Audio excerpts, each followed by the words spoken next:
Honorables señores miembros de la Asamblea Nacional, honorable señor vicepresidente saliente, presidente saliente, excelentísimos señores vicepresidentes y demás miembros de las misiones especiales, señores y señoras. Pocas veces ha caído sobre un dominicano una carga de tanta responsabilidad como la que el destino coloca hoy sobre mis hombros. El juramento que acabo de prestar entraña para mí un tremendo compromiso ante el país y ante la historia. Son muchas las esperanzas que la inmensa mayoría de nuestros conciudadanos tienen cifradas en la labor de los hombres que hoy inician sus gestiones al frente de la administración pública. Muchas de esas esperanzas son superiores a todo esfuerzo humano y la realización de cualquiera de ellas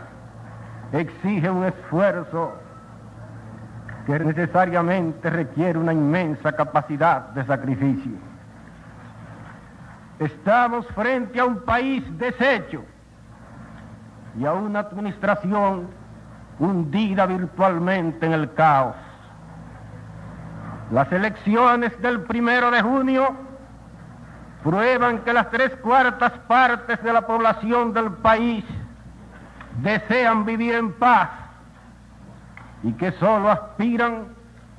a que se les garantice el ejercicio ordenado de sus libertades civiles. Es claro que la paz que esa parte mayoritaria de nuestra población desea es la paz de los códigos y no la de los cementerios. El país ha aspirado, desde que desapareció el régimen constitucional en 1963, al establecimiento de un nuevo Estado de Derecho. La mayoría de los dominicanos se halla consciente de que la situación de anarquía en que ha vivido el país en los últimos tiempos se debe principalmente a la crisis por la cual ha atravesado el principio de autoridad y al hecho de que todo concepto orgánico del orden ha desaparecido del ambiente dominicano. Hoy retornamos, por fortuna, gracias al acto democrático del 1 de junio, a un régimen de convivencia jurídica. Un Estado de Derecho significa simplemente que todas las instituciones y todos los ciudadanos del país se someten a la ley y que nadie, ni el propio gobierno, ni el último de los gobernados, podrá en lo sucesivo sustraerse al imperio de la Constitución y al de demás normas legales.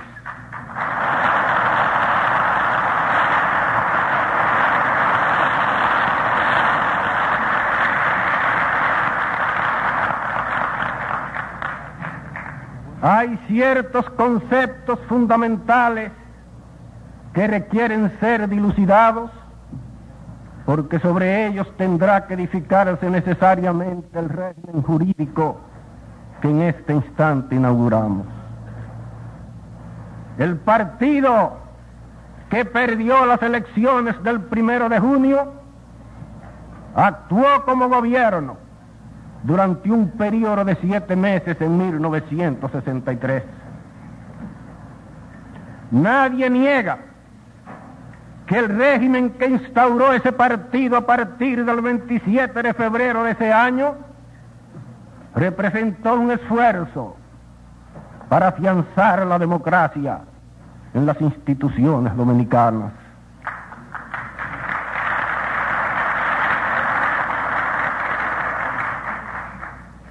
El hecho de que ese gobierno haya iniciado sus labores con una institución masiva de los empleados públicos para colocar en las instituciones autónomas y en la mayoría de los cargos de la administración del Estado a personas de su misma ideología política, no constituyó un acto antidemocrático, puesto que todo gobierno en un país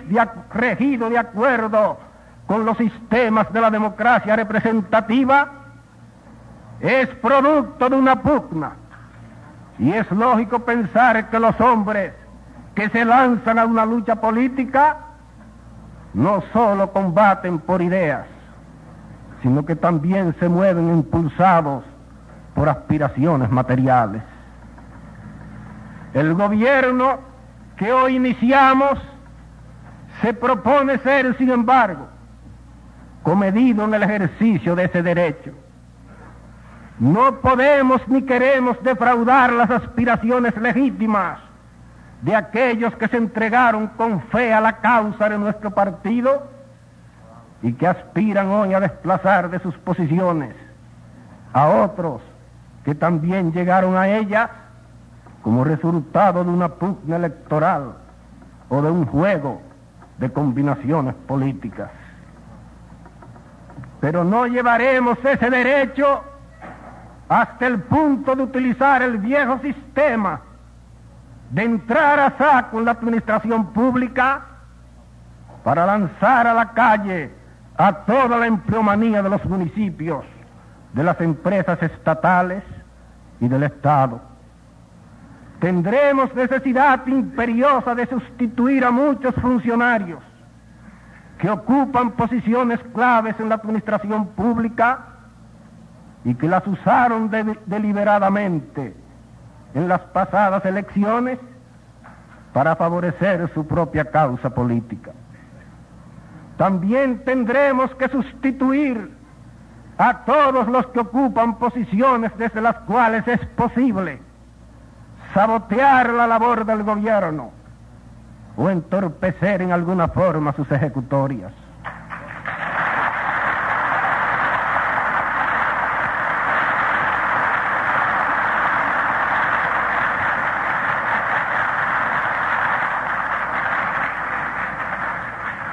Pero aún en este caso procederemos con espíritu de justicia. En lo que sí actuaremos sin contemplaciones es en el caso de aquellos funcionarios o servidores de la administración pública o de las empresas autónomas que no han ejercido sus funciones con probidad o que en algún modo no han correspondido a la confianza depositada en ellos por los organismos rectores de la República.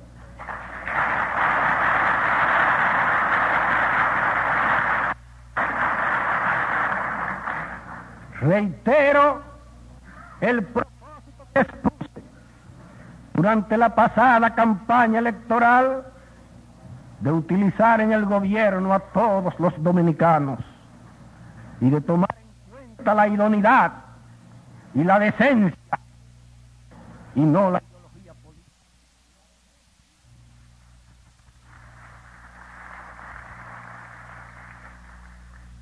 No es necesario, señores, describir a nadie en este país el estado en que se hallan las finanzas nacionales, ni ponderar la obra titánica que es preciso llevar a cabo para superar esa situación caótica. Para que el país se levante como Lázaro de sus ruinas, tenemos que esperar llevar a cabo una obra de saneamiento de la economía del Estado. El primer paso en ese sentido tiene que consistir en la adopción de una política de austeridad que actúe no como un bálsamo, sino como un bisturí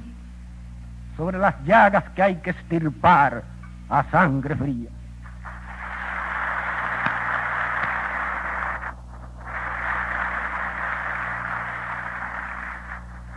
La política de austeridad que se ha practicado hasta hoy en este país ha sido de una austeridad de paños tibios y no de medidas heroicas. Pero situaciones como la presente no se resuelven con providencias paliativas. Las medidas que desde hoy se pondrán en práctica en la administración pública para alcanzar esa meta serán dolorosas para todos, especialmente para los servidores del Estado y de las empresas autónomas, pero se aplicarán sin preferencias discriminatorias ni contemporizaciones. Durante un periodo no menor de 6 meses, los sueldos de todos los servidores del Estado y de las instituciones autónomas, comenzando con el del presidente de la República, serán inexorablemente reducidos.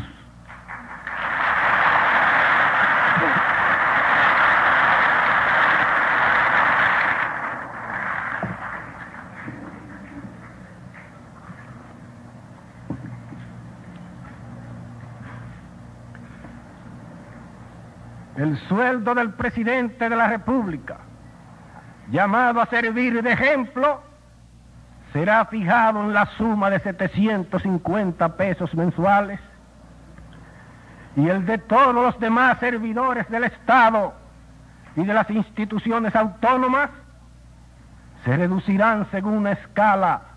que incluirá rebajas de todos los elementos de los empleados que perciban más de 200 pesos mensuales. La ley de austeridad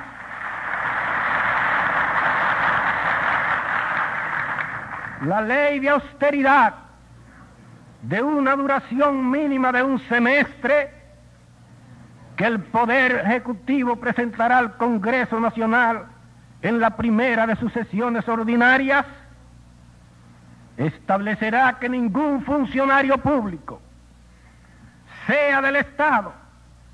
de los municipios, de las instituciones autónomas, podrá percibir en ningún caso, por concepto de sueldo, salario, pensiones, jubilaciones, bonificaciones, etcétera, una suma superior a 1,000 pesos mensuales, mientras el país se halle bajo los efectos de esa situación de emergencia, impuesta por intereses superiores que nada ni nadie puede eludir sin dejar de sentir y de actuar como dominicano.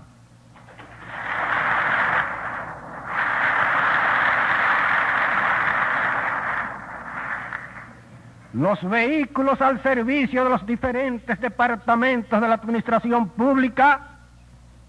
serán sometidos a un régimen severo para que su uso se restrinja a las actividades estrictamente oficiales. Los alquileres sufrirán una reducción equivalente para que las clases de recursos modestos puedan cubrir ese renglón de su presupuesto familiar con los nuevos sueldos y salarios que serán establecidos en toda la República.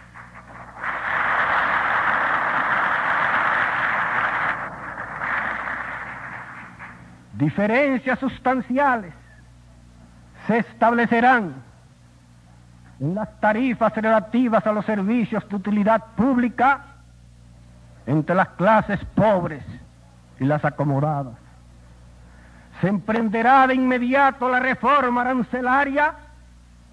y se empezarán a dar pasos efectivos para el establecimiento de la carrera administrativa. Aquellos servidores públicos que no estén en disposición de aceptar esas reformas tendrán el camino libre para renunciar a sus cargos.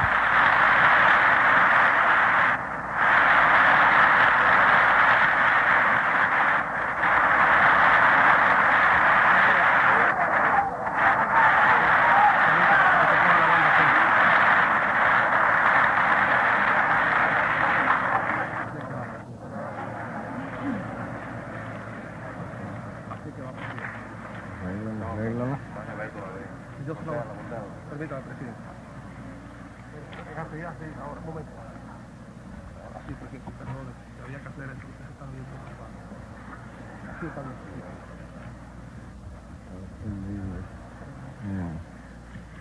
Los que no sean empleados públicos tienen el deber de contribuir a esa obra de salvación nacional pagando religiosamente sus impuestos y no actuando como enemigos del fisco, sino como colaboradores leales del Estado. La morosidad en el pago de los impuestos podría explicarse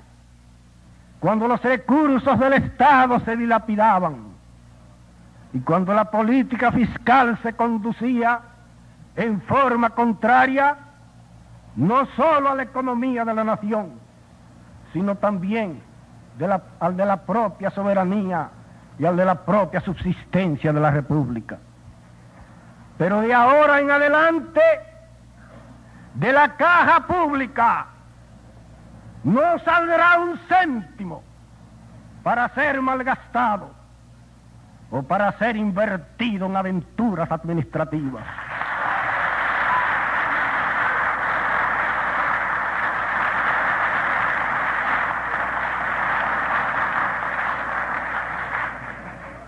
Las medidas que el nuevo gobierno se propone implantar en la administración pública no solo son urgentes e indispensables para sanear las finanzas del Estado e impedir una catástrofe nacional de dimensiones imprevisibles, sino también para disminuir sustancialmente los efectos de la inflación bajo la cual vivimos desde hace varios años y que constituye el origen principal del alto costo de la vida, del desequilibrio de la balanza internacional de pagos de la República y del peligro en que se halla la moneda dominicana. Los sectores acomodados deben prepararse para aceptar también su parte de sacrificio.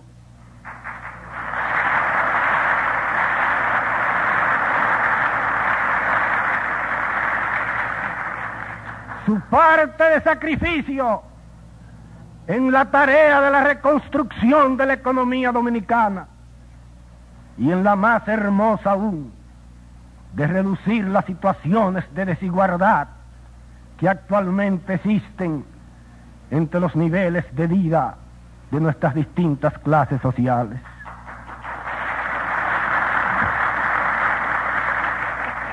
No podemos olvidar que dentro de 20 o 25 años, algo equivalente a unos cuantos segundos en el reloj de la historia, el país tendrá una población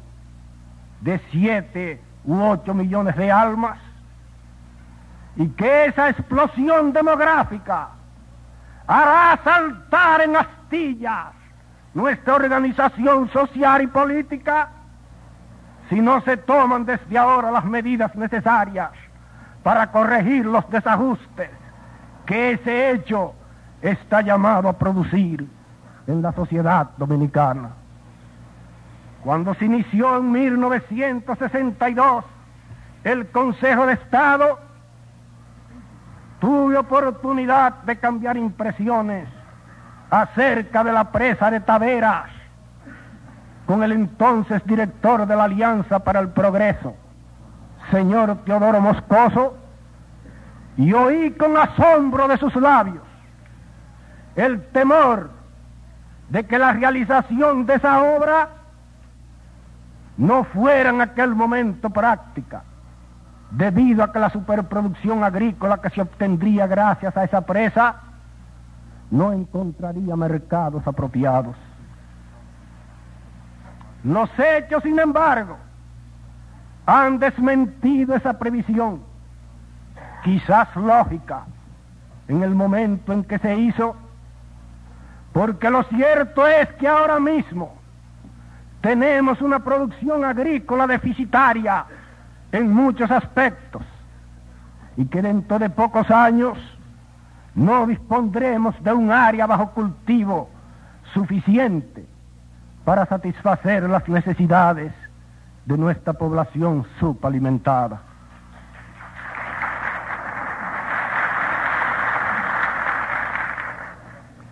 Para hacer efectiva esta política de austeridad, habría dos vías posibles: llevar a cabo recortes profundos en la ley de gastos públicos y en la estructura burocrática de las instituciones autónomas, o reducir sustancialmente los sueldos de los servidores mejor pagados del gobierno nacional y de las empresas estatales. La primera solución tendría el grave inconveniente de que aumentaría el desempleo y haría aún más grave el problema social constituido por los grandes sectores de la población del país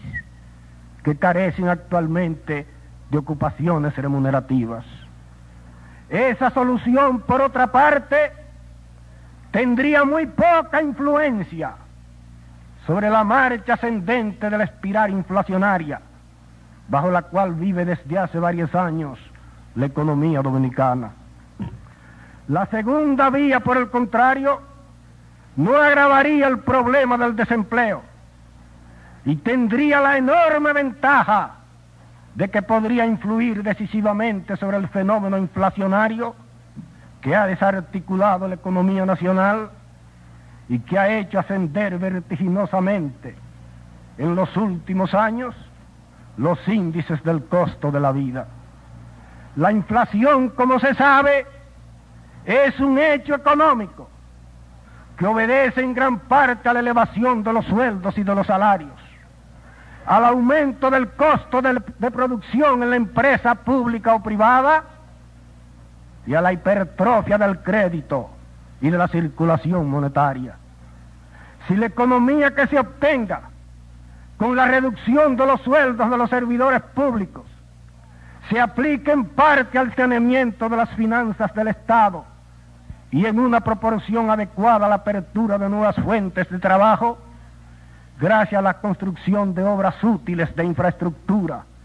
como la construcción de caminos vecinales y la reconstrucción de las carreteras y vías públicas, la retracción provocada por la rebaja de los sueldos en el medio circulante quedaría suficientemente neutralizada y no produciría ningún efecto perjudicial sobre el proceso de la recuperación económica. No es posible, por otra parte, que se siga repitiendo en este país el hecho inconcebible de que haya servidores de la administración pública que perciben hasta 25,000 pesos anuales,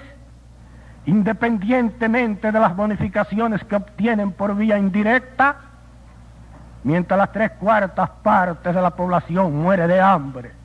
y carece de lo suficiente para satisfacer sus necesidades elementales.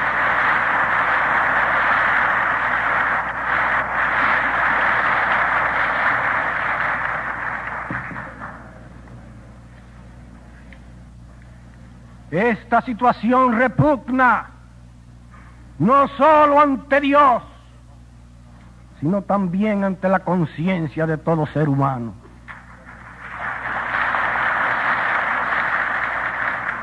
Corregirla no es solo una necesidad imperiosa de nuestra economía, sino también un deber de justicia que se impone a todo gobierno consciente del deber que tiene de velar por el bienestar no solo de una minoría, sino por el de toda nuestra población y el de todas nuestras clases sociales. El plan de economía que se va a implantar solo afectará al 9% de la empleomanía del Estado. Es decir, que las reducciones en los sueldos de los servidores de la administración pública no incluirían a la inmensa mayoría de nuestra burocracia, que está constituida por empleados que perciben menos de 201 pesos mensuales. Aún reducir a estos límites, con este plan se obtendrán economías que sobrepasarán de la suma de 3 millones de pesos mensuales, cifra que por sí sola permite medir la magnitud de la monstruosa injusticia que se ha venido cometiendo contra la estabilidad de este país al prohijar el nacimiento de la administración pública de una casta de funcionarios públicos que puede, sin ninguna exageración, calificarse de privilegiada.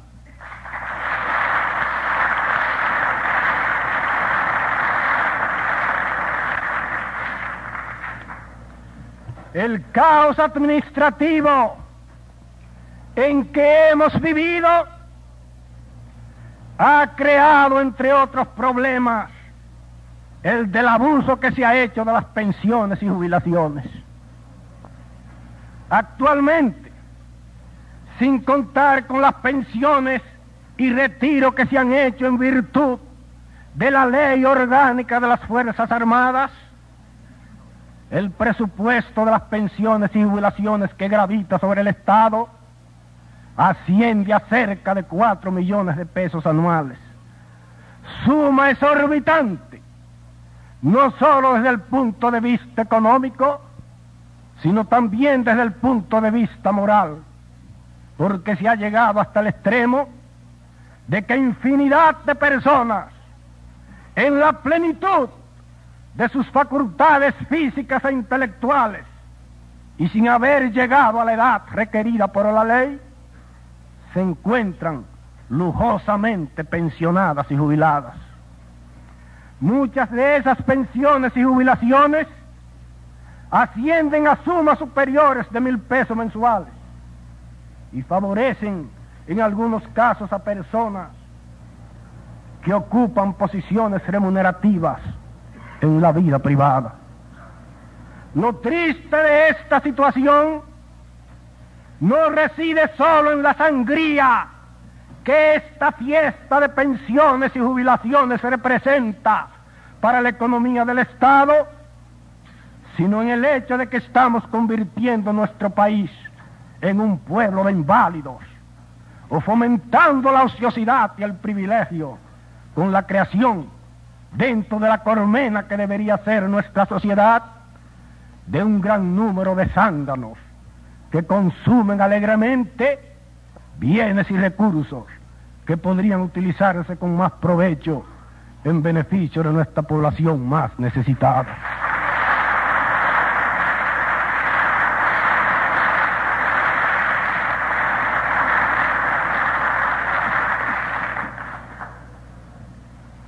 Durante mi estancia en Nueva York, oí la versión de que un alto funcionario del gobierno de los Estados Unidos, presente para honra nuestra en esta ceremonia, expresó en una reunión de amigos que lo que hacía falta a muchos países de la América Latina era igualar proporcionalmente las estadísticas de las personas que mueren de enfermedades del corazón anualmente en los Estados Unidos. Lo que envolvía en el fondo ese chiste ingenioso era una crítica suave a la tendencia muy propia de la psicología de nuestros pueblos a seguir la línea del menor esfuerzo y a observar cierta actitud de apatía en la solución de nuestros propios problemas, particularmente de los que suponen un sacrificio o exigen un desgaste de energía individual. La famosa frase de Churchill,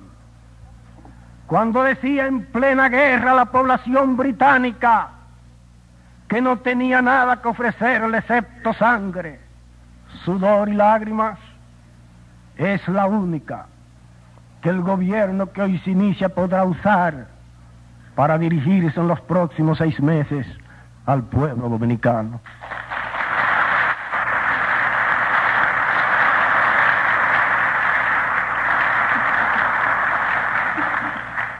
tendremos forzosamente que iniciar desde hoy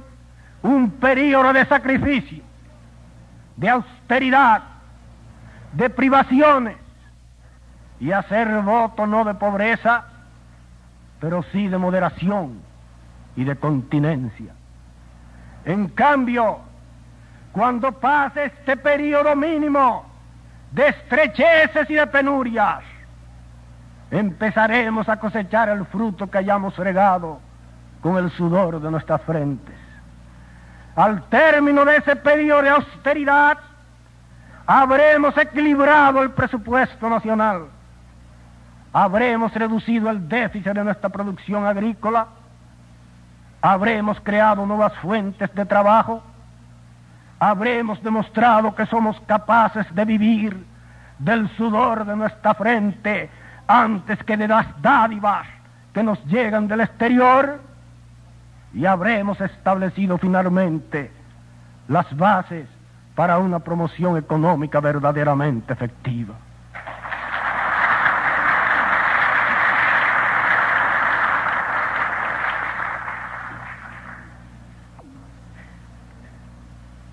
No basta con que el gobierno sanee sus finanzas, sin embargo, si el caos y el desorden continúan imperando en las empresas estatales, particularmente en la Corporación Azucarera Dominicana.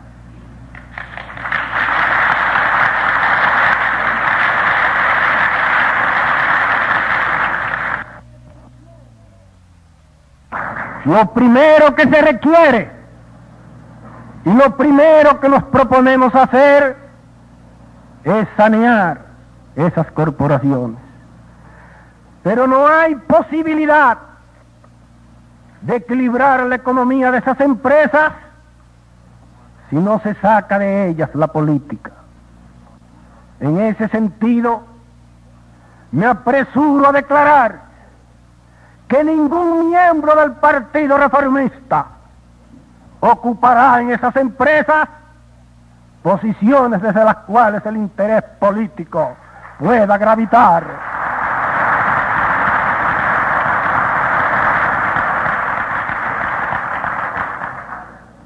Posiciones desde las cuales el interés político pueda gravitar en detrimento del sano concepto económico con que deben dirigirse y administrarse esos intereses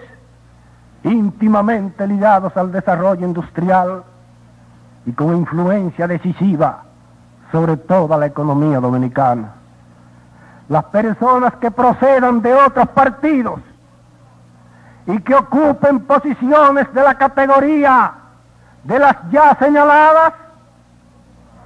en esas empresas deben por las mismas razones ser separadas de sus cargos y aceptar ese sacrificio en aras del país, cuyo interés superior debe prevalecer sobre todos los intereses y sobre todos los egoísmos personales. En cambio, los simples trabajadores, los cortadores de caña y los operarios, por ejemplo, que prestan servicio en la Corporación Azucarera Dominicana, así como los funcionarios que han llegado a base de capacidad a ocupar posiciones de jerarquía en cualquiera de las empresas estatales, no tendrán que abrigar ningún temor ni esperar de nuestra parte un acto inspirado en un sentimiento de represalia.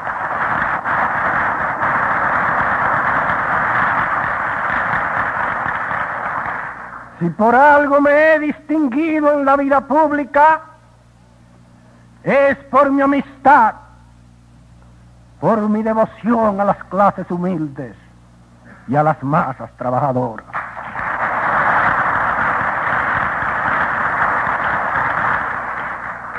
De mí no podrá esperarse una acción que perjudique a un obrero o que le quite el pan de la boca a una familia trabajadora.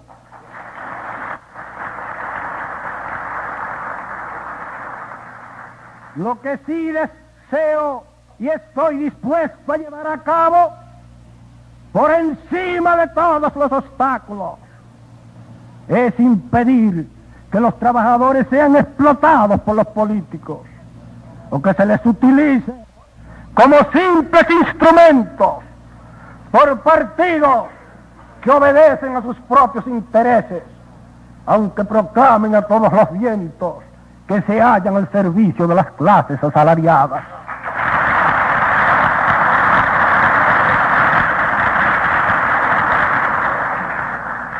La Corporación de Fomento Industrial, el organismo que hoy tiene a su cargo el control de las empresas estatales, debe ser objeto de reformas básicas para que sus funciones no resulten como lo están ahora, desnaturalizadas por una dualidad de atribuciones incompatibles y aún contradictorias. El carácter propio de esa institución es el de promover el desarrollo industrial y el de incrementar con su ayuda y su colaboración la iniciativa de la empresa privada. Ese objetivo no podría ser logrado si no se eliminan las funciones que han reducido esa institución al papel de una simple supervisora de las empresas estatales. Las empresas estatales tienen que ser objeto de una fiscalización más efectiva para evitar que quienes las dirijan se enriquezcan en perjuicio del fisco y del pueblo en general, manejando los intereses puestos a su cargo como si fueran los de una empresa privada. El complejo industrial que depende del Estado debe administrarse en beneficio exclusivo del país, y quienes lo dirigen no deben hallarse sometidos a un estatus diferente al de los demás servidores de la administración pública. Entre las reformas de que serán objeto esas empresas, el gobierno que hoy se inicia se propone crear una auditoría central que supervigile y controle las administraciones locales y que descorra ante la opinión pública la cortina tras la cual se manejan los fondos de la mayoría de esas corporaciones.